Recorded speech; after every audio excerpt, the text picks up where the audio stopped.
Lição de número 2. Somos cristãos. Texto áureo. Atos dos Apóstolos, capítulo 15, versículo 19. Pelo que julgo que não se deve perturbar aqueles dentre os gentios que se convertem a Deus. Verdade prática. O cristianismo é uma religião de relacionamento pessoal com Cristo, ressuscitado, e não um conjunto de regras e ritos. Introdução.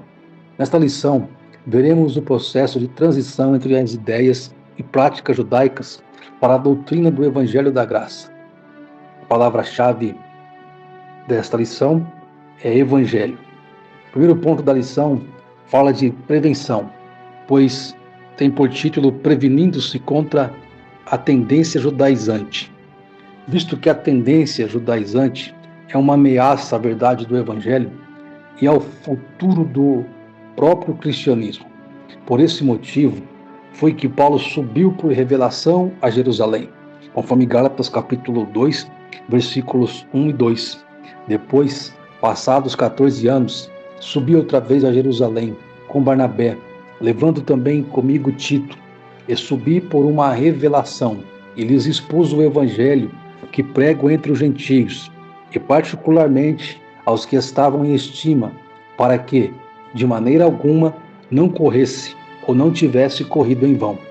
O segundo ponto desta lição também fala sobre a tendência judaizante, mas nesse segundo ponto se trata da tendência judaizante no início da igreja. Aqui, os judaizantes eram inimigos da liberdade cristã, do evangelho, de Paulo e do próprio cristianismo. Gálatas capítulo 2, versículos de número 4 e 5. E por causa dos falsos irmãos que se tinham entremetido e secretamente entraram a espiar a nossa liberdade que temos em Cristo Jesus, para nos porem em servidão, aos quais nem ainda por uma hora cedemos com sujeição, para que a verdade do Evangelho permanecesse entre vós. A tendência judaizante também está nos dias de hoje, pois o terceiro ponto da lição fala sobre a tendência judaizante hoje.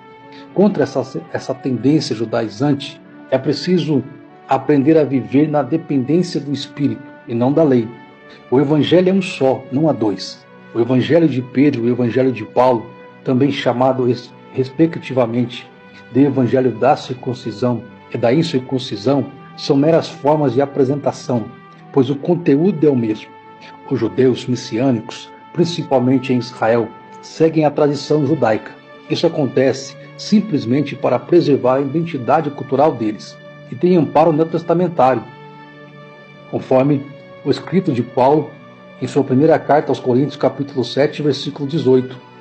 É alguém chamado estando circuncidado? Fique circuncidado. Ou seja, na conversão a Cristo do judeu, ele não precisa mudar a sua tradição e cultura.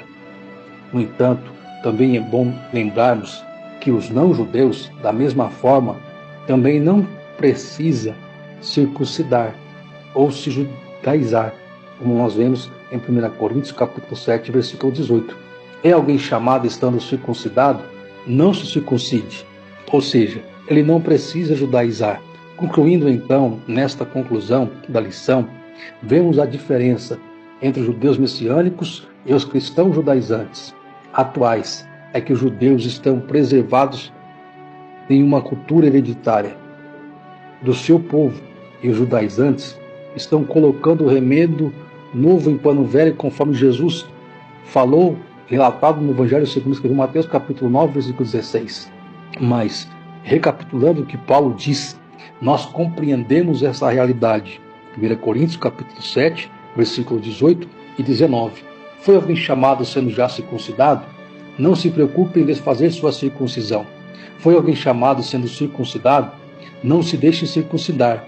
A circuncisão em si não faz menor sentido, e a incircuncisão também não significa nada. O que realmente importa é obedecer os mandamentos de Deus.